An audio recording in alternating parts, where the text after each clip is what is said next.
My name is Emily, and I'm 28 years old. I work as a freelance graphic designer, which means most of my days are spent at home, hunched over my laptop, surrounded by coffee cups and half-finished sketches. It's not glamorous, but it's my routine, and I like the freedom it gives me.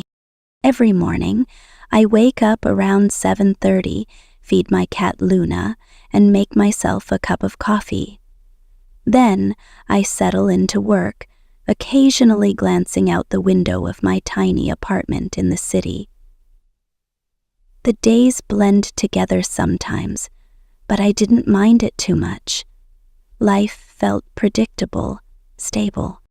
But lately, I've been feeling a little stuck, like there was something missing. I couldn't quite put my finger on it.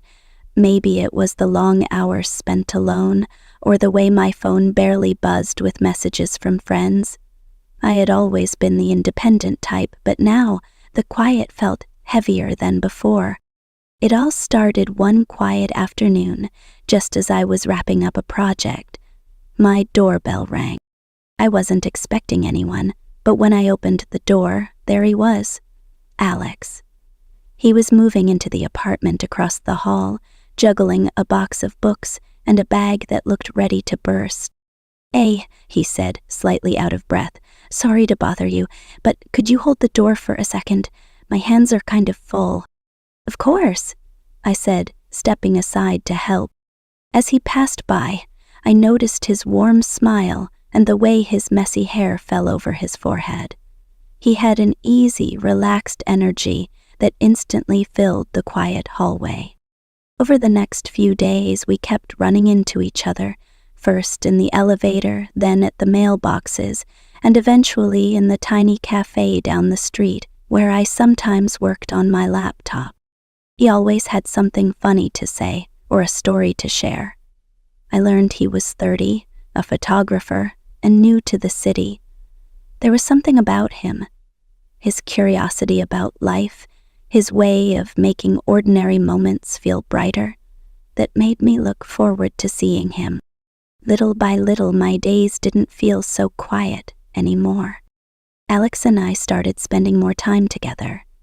At first, it was just small things, running into each other at the cafe or chatting briefly in the hallway. But soon, those moments stretched longer. He'd knock on my door to borrow a screwdriver, then stay for a cup of coffee. We'd meet for an impromptu lunch, or go for a walk around the neighborhood when I needed a break from work. He had this way of making the ordinary feel extraordinary, like the day we sat on the steps of the park, sharing stories about our childhoods. I told him about growing up in a small town and how I'd always dreamed of moving to the city. He laughed and said he'd grown up in the city and always dreamed of finding somewhere quiet. "I guess we're both searching for something we don't have," he said, his voice soft. Something about the way he said it stayed with me. The more we talked, the more I found myself opening up to him. I told him about my work, my struggles with feeling stuck, and my fears that I wasn't doing enough with my life. He listened in a way that felt different, like he wasn't just hearing the words, but really understanding them. But with all that closeness came something else, an ache I couldn't quite name. One evening, as we sat in my living room watching a movie, I caught myself stealing glances at him. The way his eyes crinkled when he laughed, the way he seemed so comfortable, like he belonged there. My heart felt heavier than I expected. I liked him, more than I should, but I couldn't shake the doubts creeping in. He'd mentioned his work took him all over the place. He wasn't the type to stay in one place for long. And then there was me, rooted in this tiny apartment, in a routine I wasn't even sure I liked anymore. What if he left? What if I let myself care too much, only to watch him walk away? The questions lingered, pulling at me even as I smiled and laughed with him. One evening, Alex knocked on my door, holding a small box wrapped in brown paper. I wanted to thank you, he said, his smile softer than usual, for making this place feel like home. Inside was a framed photograph of the city skyline at sunset. It was stunning, full of light and depth, just like him. But before I could say anything, he hesitated. I need to tell you something, he said, his voice quieter now. I'm leaving. Soon. The words hit me like a sudden gust of wind, knocking the air out of my lungs. Leaving? I repeated, trying to keep my voice steady. I've been offered a job overseas, he explained. It's a big opportunity, one I can't really pass up. I nodded, my chest tightening. When? In 2 weeks, he said, avoiding my gaze. The room felt smaller, the air heavier.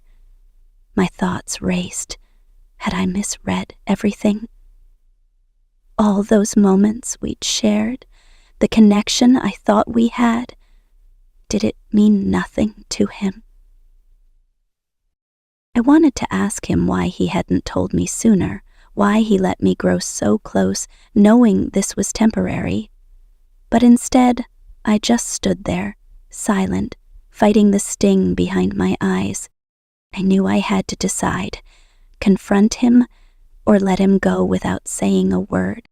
For 2 days, I waited for Alex to reach out, to explain more or give me some kind of closure, but he didn't. On the 3rd day, I knocked on his door, only to find it ajar.